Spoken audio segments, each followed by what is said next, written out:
আসসালামু আলাইকুম শিক্ষার্থীবৃন্দ।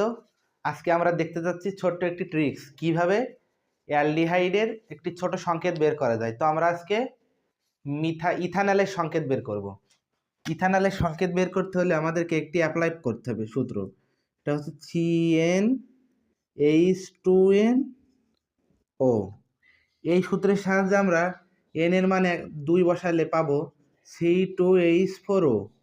তবে এটা দেখে আমরা বুঝতে পারছি না যে এটা কিসের সংকেত। তো আমাদেরকে আলাদা করার জন্য প্রথমেই নিচেই অ্যালডিহাইড মূলকটি লিখে নিতে হবে CHO। তারপর এই CHO এইখান থেকে বাদ দিতে হবে। তো আমরা C নিয়েছি একটা, তাহলে আমাদের হাতে C থাকছে কয়টা? একটা। আর এখান থেকে H নিয়েছি একটা, তাহলে H থাকছে 3টা। তো এইটা হচ্ছে আমাদের